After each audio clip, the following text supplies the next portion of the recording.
Welcome to the Exceptional Sales Leader Podcast with Darren Mitchell. If you're a sales leader looking to take your leadership to a whole new level, then this is the podcast for you. We'll be exploring tips, techniques, and strategies to help you take your leadership to the exceptional level and allow you to enjoy more money, more meaning, and better sales results.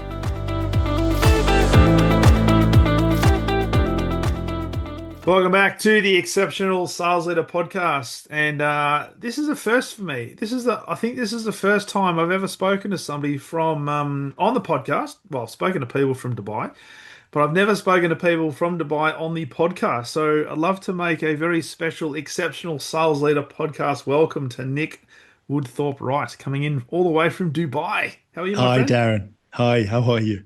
I'm very well, thank you. Now, you were Good. telling me that well, there's a big time difference. It's as we're recording this, it's 3:45, so it's 9:45 in the morning where you are.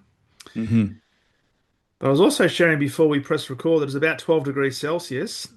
What temperature do you think it might be where you are at 9:45 in the morning? At 9:45, we're touching the early 40s, and a little bit later on, it'll be considerably higher than that. So yeah, just an average day in the Middle East. My goodness me. Thank goodness for air conditions and no need Indeed, for jumpers.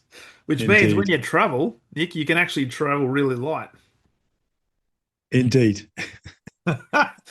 Awesome. So, looking forward to this conversation. You're the CEO of WWA Corporate Coaching. You're also a founding member of ICF in the Middle East, hmm hmm International Coach Federation, very Yeah, reputable global organization. And you've been in sales as well. So, this is going to be a yeah. fascinating conversation. My first question, though, is I like to always ask my guests a little bit of the origin story and where everything started. And you mentioned before we pressed record also that you are not originally from Dubai. You have a little hint of a UK accent, but you have been in that country, your country, now for 35 years. hmm What's a little bit of the backstory and what's led you to live in Dubai and run this business? Yeah, it's been an interesting journey all the way through. My connection with the Middle East actually started when I was pretty young. My father was posted out into Kuwait in the mid '70s, so I schooled as a young boy in Kuwait for a number of years before we went back to the UK. So that was a formative experience for me, and it was some obviously years later, post university and early work experiences in London and around that I said to myself, you know what, I'm up for another adventure, right? And you know, I sort of said, okay, where to? I mean, I had nothing stopping me from going wherever. But Mm. the Middle East somehow called me in, and bizarrely, I had a friend that was doing work experience in Dubai 35 years ago, and Dubai was nothing. I mean, nobody knew where it was. Nobody. It was a tiny little. Uh, um, there was hardly anything here. It was Yeah. just desert and I won't say shacks because it wasn't shacks, but not that many buildings, and it was a backwater. And I just came out here and I said, you know what, this is fun, this is exciting, and it's not that I decided at that moment to stay longer than a couple of years, but it obviously has worked out that way. Wow. And the journey to running WWA Corporate Coaching now, Yeah. because you mentioned also before it's a large business, so there's a lot of selling involved in that. Mhm. What kind of got you into the coaching game? So I'll start with a little bit further back because it'll give you context on, because I love sales, right? And sales is, an integral part of who I am and what I do. And I think it's an important skill that everybody should have.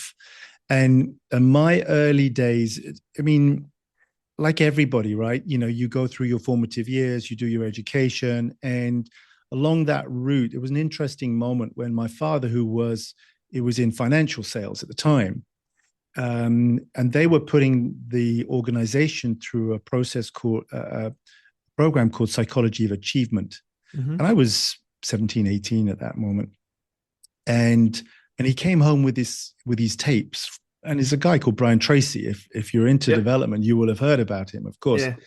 And he said, "Hey, you should really listen to this." I went, "Yeah, yeah, whatever, Dad."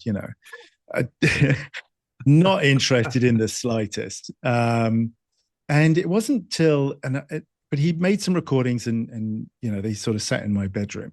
And it was maybe a year or so later, I sort of picked up a tape, stuck it in the tape recorder, and started to play it. And to be honest with you, it blew my mind. It was just like a whole new world opened up to me around a whole range of concepts, like, taking responsibility and setting objectives, setting goals, that ultimately, outcomes were totally dependent or massively dependent on what it is you set yourself up for and how you wanted to lean into the world, right? Mm. And so that blew my mind. So that started a whole journey of self-discovery, self-development, and self-curiosity, really, along the way. And then I went into jobs. I was in hospitality in my early days. So I ended up being in London. I was managing restaurants, all well and good, but hospitality was in my blood. And, but I wasn't, the whole managing restaurants thing, great, but I didn't really see a future. And that's when I decided to go traveling. And I ended up coming to Dubai, and I got a job, nothing strange there, in a hotel, because that was what it was. And they said, "Oh, we need you in sales, though." And I went, "Okay." But I didn't really know what I was doing, but it just made it was an exciting opportunity to get into sales. And so I cut my teeth in a new country, in a new role, in a new career, really. And I got to love it, right? I just thought, oh, wow. And then that just developed. I ended up working in express logistics, again in sales, and that was a lot more intense. Mm.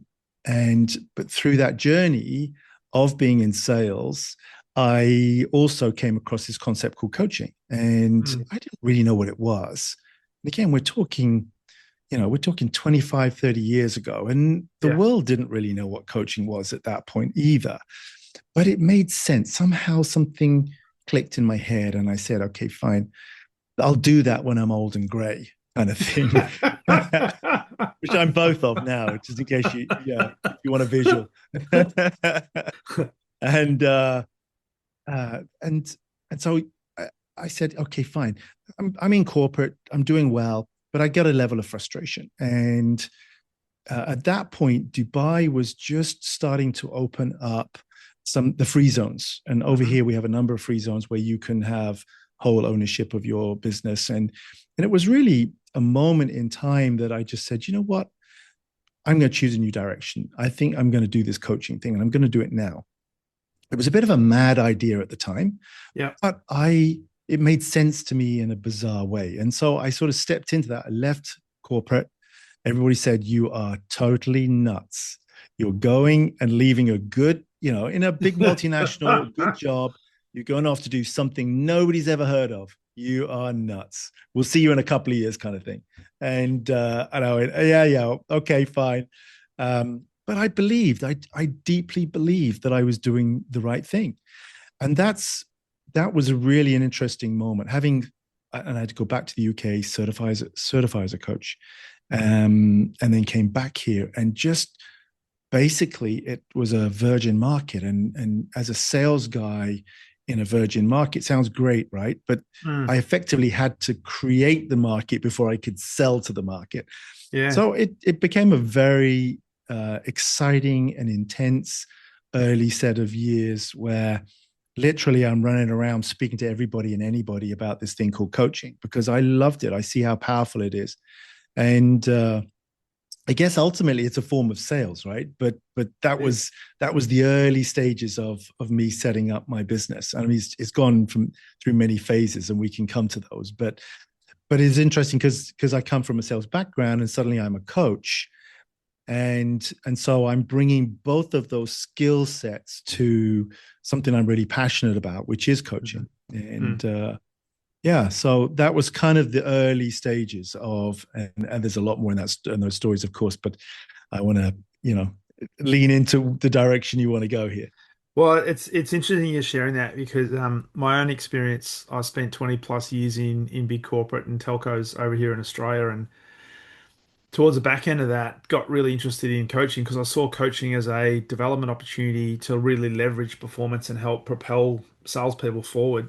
And one thing led to another, and I got some executive coaching, which instead of getting me prepared for the next directorship within a large corporate, I used it to figure out what it was I was good at and a passion about, which was coaching. Mm. So I Hmm. went down the path of getting a qualification as well, and then the rest is history because I've been doing it since since officially since 2015, but probably earlier than that.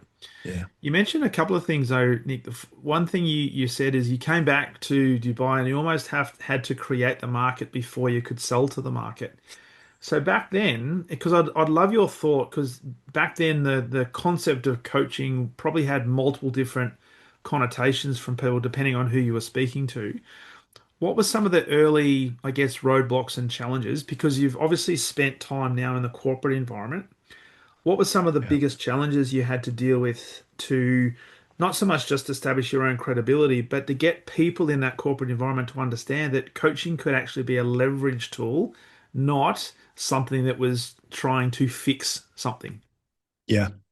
And I think, and that's a really good question because the journey has been an interesting one, and it's not something you go from A to Z in one step. I think the early stages was I was so excited about this thing called coaching. I just wanted to coach. I'll coach Mm. anybody. I'll coach your dog if you let me, you know. And it was really and running around kind of like trying to speak to everybody. And it was interesting because it was such early stages of the coaching, and there was a curiosity in the market. And that's one thing I love about this region is that there's no one that sort of looks at you and says you're, well, apart from the old people I used to work with, they say you're nuts. They look at you and say, well, that sounds really interesting. Tell me more about it. And so there was always a positive curiosity about this thing called coaching wherever I went, which meant Mm. I could speak to people and they could clearly see that I loved this idea. They didn't understand it, but they could see that something was alive in me around what it was. And so it was worth listening to because there was energy and excitement in it. And I ended up getting onto, in newspapers. I was literally, I had a double page spread in the national newspaper at one point, which was ridiculous. Of course, it wouldn't happen now in this day and age, but and I was on the radio, I was on TV, I was all of, only because I was stepping forward and saying, hey, I've got this thing. I think you'd be really interested. I think it's a great thing for everybody, and nobody understands it yet. So let's talk about it. And that's what Yeah. we were doing. Mm. So in the early days, it was about getting an understanding of what coaching was on any level. As I went through that process, the people, and especially as I started to speak to people that were interested in development, and that happened to be, I ended up with a number of entrepreneurs coming to me, people with businesses. Some of those businesses were quite big, saying, "Okay, I've achieved this, but I'm stuck. There's more to do, but I don't know how to do it, kind of thing. Mm. And I feel like I'm the weakest link at this point." And so I ended up working with these business leaders, and I could see then the traction that was possible in working with that individual in terms of the impact on the business. And so we really just developed from there. Then we moved from, just working with everybody and anybody. I say Mm. we, it was only me at that point. To then moving to a B2B type scenario, right? So working with organizations, working with leaders within organizations and so forth. And that was a process that happened over many years. Mm. But I think and the tipping point came for a number of reasons. The tipping point came firstly that globally there was a conversation happening that the HR function within organizations in this part of the world, which had been sidelined massively, and I'm not saying it's front and center now, but Yeah. it was really sidelined and it didn't have a voice on any level. Suddenly it was starting to be professionalized, right? Businesses were growing. They suddenly realized they needed a much more professional HR function in their organizations. And that meant that suddenly there were professionals coming and saying, we know coaching and we think coaching can be useful here, here, and here. And so that tipping point was a really interesting one because we'd already done the hard work. We'd established Mm. ourselves. as a brand, as experts.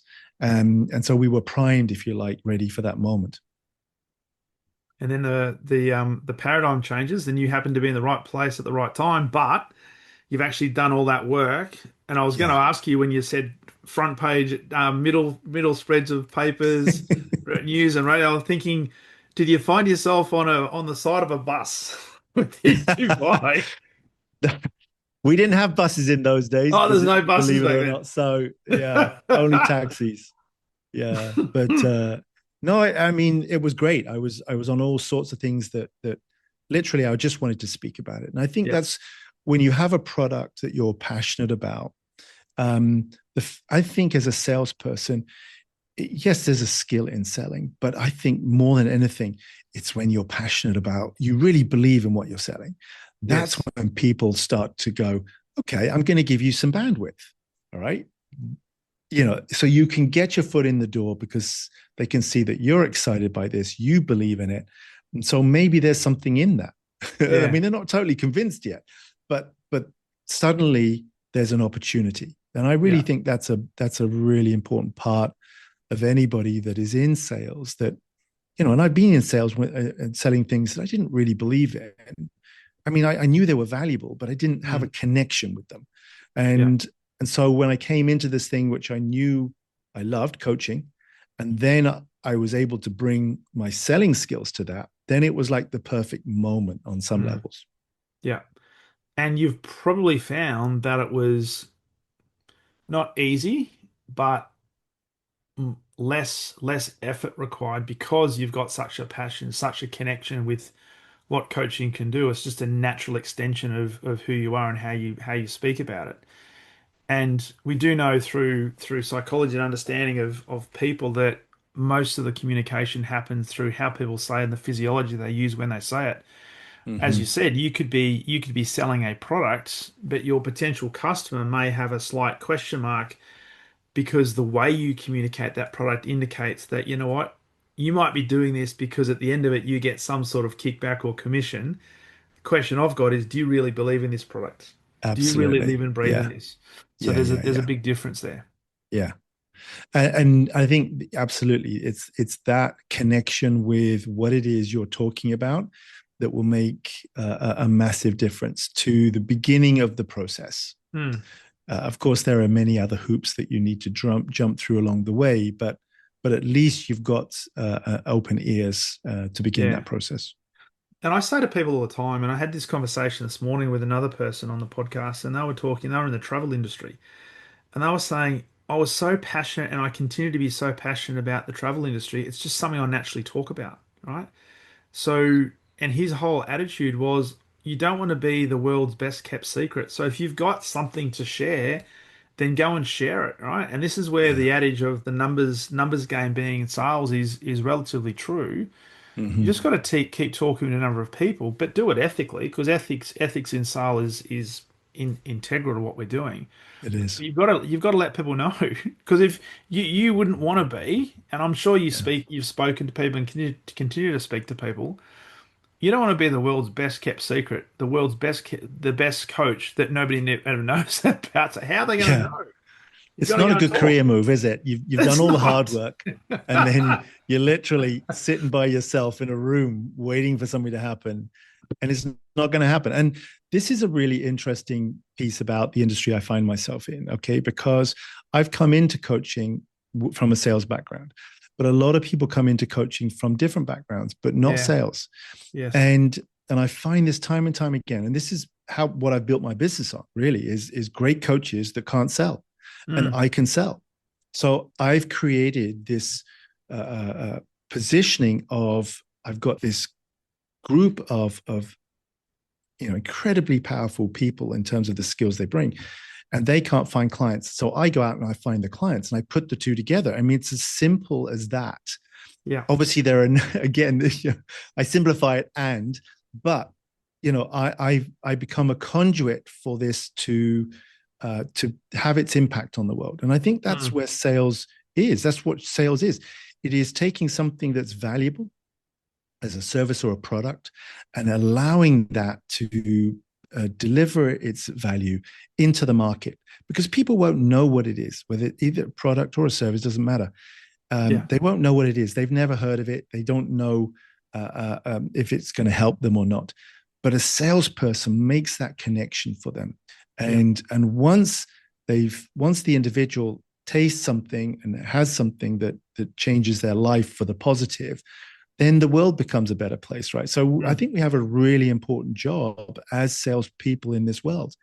And so, as I say, most of the people that I deem as very powerful coaches don't know how to put that in front of clients. Mm. And that's a shame, right? They're Mm. passionate, but then that is great. It opens the door. But then there's those extra steps that salespeople, go through that Yeah. perhaps have not been understood, and so they Mm. fall a bit flat on that front, which is a shame. It is, and you're right. There's going to be lots of, but that's probably a niche that you fill because you're good at sales. You can actually make that connection, which enables the people who are great coaches, but perhaps not as well versed in the art of sales, can still follow their passion, deliver the value, deliver the outcomes without necessarily having to go and do the sales work that perhaps others may have to. Yeah. So as a sales guy, if you have a sales skill, but you also have a passion for something else, Yeah, then it becomes very interesting, right? yeah, Because it if does. people in whatever area that you're passionate are also passionate, but they don't have that additional skill of Mm, selling, then you've got a very interesting business proposition, you do. and a skill again that's it's not well understood, Mm. and it's not out there on a very large scale or a large level. So you have a moment to pivot around those two perfect scenarios, right? Yeah, yeah. And bring that to the market. And that's often what makes you unique because that becomes your unique value proposition that Mm-hmm. separates you from everybody else because there's something about you, Nick, that nobody else has got. So that should trigger a level of curiosity in a potential customer's minds to say at least worth exploring with a further conversation. Mm-hmm. Mm-hmm. What I'd love to ask you is you've been in the coaching world for a long time and it's still today it's probably not as regulated as it probably needs to be because anybody can pretty much call themselves a coach. I'd love your take on the business to business environment and their perception to this concept of coaching. And the reason I asked that question is back in the 90s when I was starting out in sales in corporate, people got coaching when it was remedial. They were not performing. So if you were Mm. allocated a coach, it was because you were quite shit in terms of your Yeah, approach. there was a problem, and we have to sort out. There was a And you are problem, the right? problem. It wasn't a reward. It wasn't necessarily extracting even more potential. I'd love your experience on this and how perhaps the narrative around coaching, particularly from corporates that you work with, has Yeah. changed that is now helping coaches and people who are in the coaching game. Yeah. So first of all, let's talk about the professionalizing of the industry, and that's a really important part of this journey. And you talked earlier about me being one of the founding members of the first chapter of the ICF in the Middle East, Mm. and then I served as president on that chapter for the first 2 years.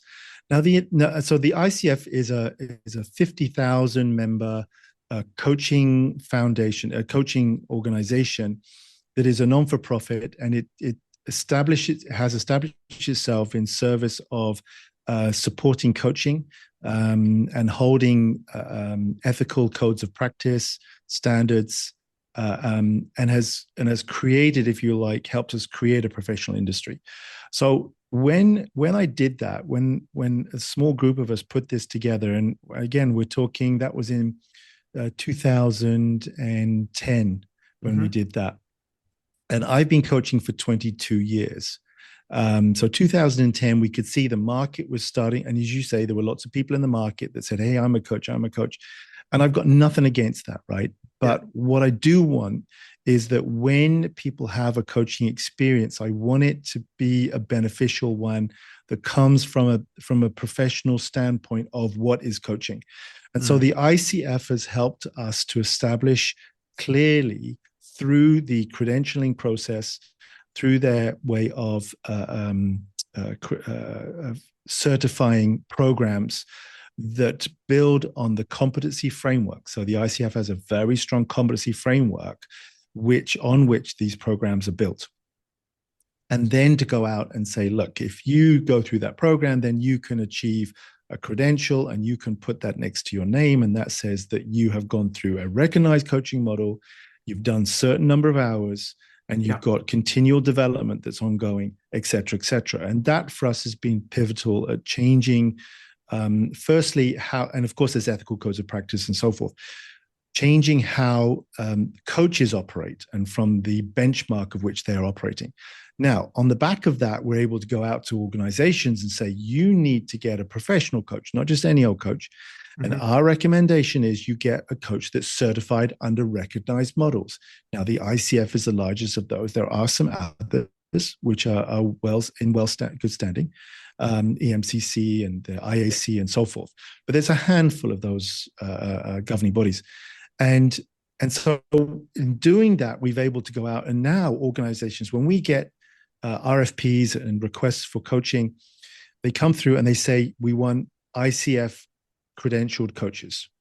Now that for me is a great thing, because they're recognizing that it's not like all coaches are born equal, right? And they're recognizing that there is a requirement for them to be let loose inside their business. And it's really important that's established. So that sort of answers that question. I think you had another part, and I can't remember what the other part of the question was. How coaching has changed from a corporate perspective, where that's right. Yes. back in the day it was a bit of a remedial thing versus now more of an enabler. And it was, and I think what's changed again, and I go back to the HR function, which, deep respect for people operating in human capital and human resources, because it is a tall order, and there's an expectation in that part of an organization that it will just sort out all people problems, and it will make sure everybody's showing up on time in the right way, et cetera, et cetera. But yeah, over the years, that function has really said, look, this is not just about solving problems, it's about building capacity. And leadership today, and certainly in the last 5-10 years in this region, not predominantly, in this region especially, is that with the intensity of competition, the speed of change, the ambiguity within which we're operating, it's no longer okay just to be your average leader. Organizations now are having to rethink what it is to be a leader and build in a deeper capacity, a deeper emotional intelligence, a different set of skills, or an expanded set of soft skills into their leaders to give them the ability to lead in much more complicated and fast-moving environments. So yes, it's gone from, we have a problem, can you sort it out, to, oh my goodness, if we're going to survive in this brave new world, we've got to upskill. We've got to look after our senior people. We've got to look after all of our people, but we operate in that leadership space. So that's the shift that's happened, and it's continuing to develop in that way. I love that. And I'd go one step further and say that leaders today need to have an appetite for coaching. They need to build some capability around coaching. Now, whether they end up becoming a professionally certified coach, that may be an option for them. But I'd love you to talk about coaching as a culture as it relates to high performance, and what separates cultures that have coaching as an embedded part of what they do as distinct from ones that don't. Yeah, great. And this is where it's about coaching as a mindset, not necessarily as I'm a coach. And we do a lot of this in organizations. And this, again, is a key part of the way organizations are changing. They're realizing that the relationships within organizations, the systemic relationships, are at the heart of a successful business. But the problem is that a lot of the skills that come with building those relational connections, if you like, high functioning relational connections within organizations, which actually are synonymous with the skills of coaching on many levels. That ability to get curious, that deep capacity to listen, that ability to ask powerful questions, the deep empathy for your fellow colleague. Those are natural skills that coaches bring to the interventions. So what would happen if you put those skills into an organization? Now, that's what organizations are looking at doing. Now, that doesn't mean that everybody has to be a coach. That wouldn't work out. It's not logistically possible, and not everybody's got the capacity to be a coach.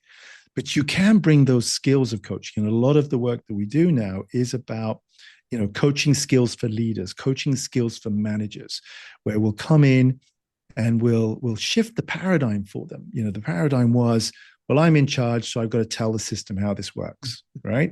That's the old paradigm, and it's still around. So it is. But it's moving, right? And the new paradigm is, I'm part of the system. Yes, I need to lead the system, but I need to take this system. I need to bring alive the potential and the capacity that is within my team, if you like, or the system. I use team and system sometimes in the same way. So a leader of a team, and in order to be successful as that leader, as that team, you've got to have a different type of conversation interaction with those around you. And that's where those skills of coaching, and you don't have to call it coaching, right? But it's a different mindset approach. And that's what now is going to be and is the differentiator, I believe, in organizations that will ultimately be more and more successful to those that really stall and fail. It becomes, what is the quality of that internal conversation and dialogue? And it's no longer a top-down. Leaders have a role, absolutely. They need to lead, but that doesn't mean that they are better than. It doesn't mean that they are more intelligent than. It doesn't mean that they have more information than. It means that they need to tap into the system in the appropriate way and find ways then to make the best use, the highest use of that information, that data, and lead people through what now becoming more and more difficult situations. And particularly when you talk about macroeconomic conditions, the uncertainty, the rapid period of change, AI coming in, I'd love to Yes. get your thoughts on AI. Oh It's yeah. it's the more I do this, the more I work with leaders and companies, the more I'm convinced that the only way you can be a really great leader that has a coaching component to it is to actually spend time with your people. And I say that to leaders, your greatest gift you can ever give is the gift of your attention to your people. And if you're doing that and you genuinely care about them, you'll have a natural level of curiosity, which will lend itself to you asking great questions to enable them, which is a coaching conversation. You don't necessarily have to use a coaching model, but it's spending time. Yeah. In your experience with some of the big corporates that you work with, what's the appetite for some of these leaders, particularly senior leaders, to lead by being in proximity with their team as distinct from leading from, say, the boardroom or leading from behind closed doors or leading behind a laptop? Because it kind of then leads into this AI conversation as well. Yeah. Again, the world is changing, right? And I think leaders are working out that it's the people that are the power within the Mm, organization. Yes, you've got some great tools, and you need systems. These are, they're not just hygiene factors. They are important parts of the process, but that piece that ultimately is going to be the differentiator between you and your competitor that has similar systems, similar processes, et cetera, probably similar product, mm, is your people. And if you can leverage your people, because I think most organizations are making just a fractional use of the capacity of their people. It's not because their people don't want to show up. It's not because there's no engagement. It's because they don't have um, the conditions, if you like, on the whole, for Hmm. them to show up more fully. And this is where leadership has the moment, to really make the difference. If they can create the conditions where they recognize, as you say, what's possible, they Mm. recognize the potential in their people around them, and then they find ways to leverage that. They find ways to create the right conditions for that to come into being, into action. And that then is what leading's about, right? It's not that you have to crack the whip from behind the process. It's that there's so much energy and potential in the system. Then you've just got to work out where to take it, Mm.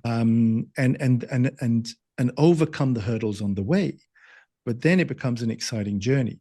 So I think that's, the idea of sitting behind a desk. We all have to do it to some degree, but I think the really good managers are the ones that have found a way to have appropriate conversations with their team on a regular basis. They don't have to be best friends, but they have to be empathetic towards the individuals, and they have to see what's possible. And then they also have to challenge that, right? Because Mm. coaching is about all of these things. Yes. Sometimes that concept of tough love is a really important one. you know if you can see someone's not showing up fully, and what's there, you've got to call it out. You've got to have Mm. that conversation, but you do it from a heartfelt space, not from an angry space. Yeah. And you call that person forth, and they will love you for it, because then when they start showing up more fully, their life becomes better, and so does the possibilities around them. So it's that journey all the time. I think as leaders, we've got to become better and better at these things. And it makes me wonder why some organizations just choose to either do um, a 1 day course or a 2 hour session on coaching or mentoring and think that that's going to be the catalyst that's going to create a new paradigm for their organization. There Mm-hmm. has to be an appetite for development, high performance, consistency, sustainability, but you've also got to think about the type of people that are in those leadership roles. Do they have the capacity and the willingness to want to continue to invest in their people, because those people are the ones that the human capital is the true asset of the business. And we've got to Mm-hmm. try to unleash their potential as much as we possibly can. And you simply can't do that by sitting behind a desk. Yeah, we all have to sit behind desks for a I period, know. but it's making that tough decision to say, you know what, I don't need to be behind the desk. That's not the absolute requirement right now. Let me get out and let me just Mm, see what's going on. Let me take stock of the energy in my team. Let me see the momentum. Let's see where the sticking points are. Let's see who's on fire, who's mm, straggling, and spend a bit of time in that place. yeah. Which begs the question, Nick, this whole thing of AI, and AI is continuing to be quite pervasive across all aspects of our life. And I'm not sure whether you've seen this, but there's been lots of stuff on LinkedIn where people are creating their own coaching avatars and taking all the information that I've got and put it into some sort of bot, and you can ask me anything, and I'll give you a coaching session through AI. Yeah. Um, how do we find our way through that? Because I firmly believe, and I talk to a lot of people involved in AI, and they still all say, even though they're very wedded to the technology, Yeah. the human to human connection will never leave us, particularly in sales. So yeah, in sales, absolutely. And I'm going to talk into coaching for a moment, but you know, and I'm selling coaching, so there's a Yeah. crossover here. I've just come back for a couple of weeks ago from Paris, where the International Coach Federation had a global conference, and one of the core central topics of the whole 3 day conference was AI in coaching Hmm. from numerous perspectives. Now, my takeaways are several, but at the heart of it, it was very clear that we know that the human coaching is not going away, and AI coaching is going to have a role to play. Okay. But we need now, as human coaches, to double down on the skills that AI cannot bring to the game. And it's interesting. There was one phrase that stuck with me, and through the conference, and that was that AI sees silence as a lack of data. And you and I know, right, as salespeople, silence is when there is so much going on. Yes. And so straight away there you see almost it was almost like, oh my goodness, Yes. now I see that my role is is is to really dance in the unknown of this interaction. AI can dance in the technical knowledge, right? And it's Hmm. going to get better and better at that, and it has a role to play. And we got to find how that works. Yeah. But we can dance in this. I don't even know how to describe it, but the energy that you and I are even on Zoom, right, are communicating Mm. in ways that AI cannot even begin to understand. Yeah. And that's where I think that you know we have, and that's going to expand over time. That's one element. The other is that we've got, as an industry, we've got to be really clear about where we're going to use AI, how we're going to use it, and we've got to be very good at not letting AI undermine the trust and the confidence in what we do as a skill set. Because, as you say, there's lots of bots out there. I'm getting contacted on a regular basis. Hey, I've got a bot. I've got AI coaching. I've got this. Great, right? So little of it is deeply tried and tested, and I know it comes from good intent, Yes. but there's very few. And I'm working with large organizations in AI, and they are treading very, very carefully around this process, and rightly so. But even then, there's a lot for us to learn, because we need to establish much clearer uh, rules for ourselves and how we use this tool within organizations. As I say, so that we don't end up creating or undermining all of the value we're trying to create. So we've got to be Mm. super careful. It's a great tool. It absolutely has value to offer, but we have to be very conscious and careful, and we really need to think very clearly around not just the processes but also the ethical standards we want to hold ourselves to around this. Yeah. You know, Yeah. confidentiality, as you know, within the coaching industry is paramount.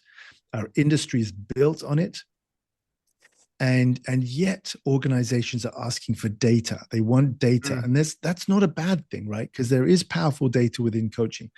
Yeah. So now we have this conundrum. How do we start to use this data that is showing up in our coaching sessions and not undermine the coaching process and provide the value to organizations that are crying out and need it, right? They need Mm. this data in order to make better decisions for their people, for the future, and so forth. Um, and so we're in that place. We're dancing in this unknown world. And I don't think we should run with closed eyes into this space. I really think we have to be in active conversation about how this is going to benefit, and then how do we ring fence that process so that it does what it says on the tin and doesn't create problems around that. I agree. And it's almost like we've got to use the natural level of curiosity that coaches have when we ask questions, when we're interrogating things like AI, right? So and I see this a lot with sales teams that often give AI the responsibility to create executive summaries, proposals, responses to proposals, responses to questions. And I see account executives give in to the AI, and whatever the AI is telling them, they think, well, that must be true. I'll just feed that to the customer and she'll be right. I'll click the Yeah, sale and get my commission. yeah, Until they have to stand in front of a customer at some stage of their buying cycle and actually explain the response they gave or explain the proposal they put in place, yeah. which means they haven't done that interrogation. They haven't asked those questions. They haven't, it's not, it literally hasn't been their idea. It's been the AI idea and they've just regurgitated it. Yeah, and I think there's this fantastic acronym that I came across again working with a very senior AI expert out of the US, and I was lucky enough to attend a program in the UK with them speaking. It was such an eye opener. And one of the acronyms they used was you do you. Okay. You do Now, you. when you do you, and now the meaning of that was this you. So this says the first 20% of that process when you're working with AI is you, Mm-hmm. right? You've got to put the right prompts in. You've got to put the right data. You've got to set the right context. Yep. You've got to mold what you're looking for an outcome. Then do is the 60% where the AI runs amok, takes it Yep. up, does whatever it does. And then you come back to the you, all right? The last 20% is you. You Yes. cannot just cut and paste this stuff because you are going to find yourself in a very tricky place Yeah. and you won't end up. And it exactly speaks into what you're talking about, right? It's Mm. just like, well, it must be right. Just send it out. Yeah. Don't do that. You Mm. have to be a proactive member of that AI team, if you like. It's you do you. Yes. Don't let AI run amok with your future. I love that because you can't then turn around to a chief information officer or a chief financial officer and say, "Well, that was my AI bot called Nick. He did It that. wasn't my I fault, can't boss. I can't throw Nick under the bus because Nick was Yeah, the bot. I've got to take responsibility, which means you've got to own your stuff. yeah, And yeah, I guess the message here is you use it to accompany what you're doing. You don't yeah. you don't do it to replace what you're doing. Absolutely. Yeah. Yeah. Mate, it's It's a been a brave new world. it is, and it'll continue to evolve. What I'm really pleased though is uh, people like you continue to keep the word of coaching in the forefront, and through the work that you're doing with corporates. Corporates are now starting to understand the true power of executive coaching in particular, is what you'd call it in the corporate space. Absolutely. Yeah. Some would say it's small business coaching, sales leadership coaching, just coaching. And yes, there are people like us who are accredited and all that sort of stuff, but having people who are leaders who have influence over others, having a coaching mindset that is going to enable companies to be more sustainably successful and increasingly more exponentially successful. It only can be a good thing. Um, Absolutely. Final word, my friend. Okay. Final word, and it's just to cast your eyes forward. And I know that in the world that we're living in, long term is no longer 5, 10 years. It's probably 12 months. If you're talking to corporates and they're talking about their future and how they're grappling with all the stuff they have to grapple with, including AI, and how coaching fits into that. What do you see successful businesses doing in the future as it relates to enabling their leaders, enabling their teams, using things like coaching to enable that? I think it's an active conversation right now. It's not just coaching. Coaching. I mean, I sell coaching and I'm passionate about it. That's not the only solution that exists, and we should be pitching into organizations. But I think for me, the future is about organizations understanding that their key asset are their people, and we've talked about it. But I don't think there's a deep understanding of that. It's building the appropriate cultures around those people, and then also having leaders that have expanded awareness, Hmm. expand in the sense that, we talked about, they're firstly in a position where they can lead themselves. And there's a lot of Mm, leaders out there that cannot lead themselves. Let's face it, they're mm. leading others and they haven't a clue what they're doing. So, we've got to find that level of introspection at that level, at the very least. And once that level of awareness sits there, then we can start to develop greater awareness in the business. So I think the future is, and with AI and all these things coming on, I think it's about growing the capacity of our leaders, upskilling them, helping them to see the important role that they're playing. This is not just a cog in the wheel. Mm. This is about how can we affect powerful, positive change through our organization, through our product, through our service in the world today. We have our purpose statement is liberating leadership to help the world work better.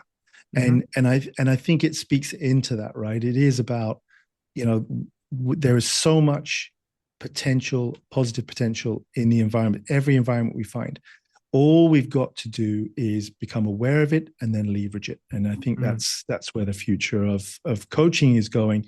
And I hope, and I do believe that organizations are starting to have that deeper internal conversation as well. Brilliant, brilliant. Yeah.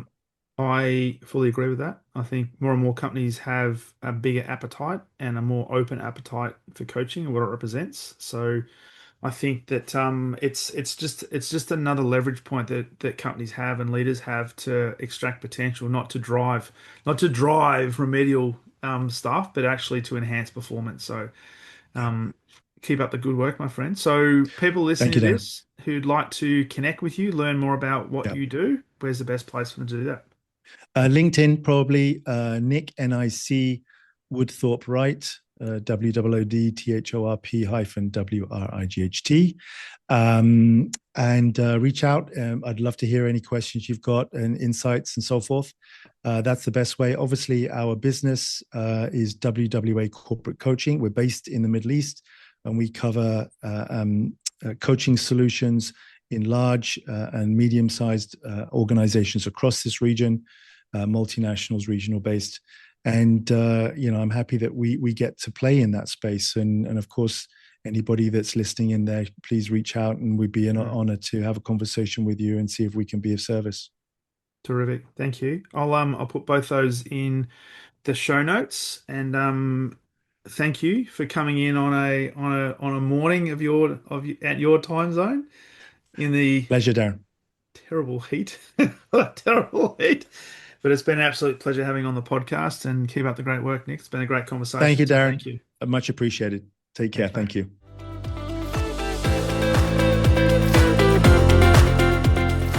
Thank you for listening to the Exceptional Sales Leader Podcast. I trust the information in this episode has been helpful in your journey towards becoming exceptional. And remember, please take the time to rate the show, subscribe to the show so other people can find it. But also, if I can help you, jump on my calendar, go to leadwithdarren.com, and let's have a conversation about how I can help you along your journey to being exceptional.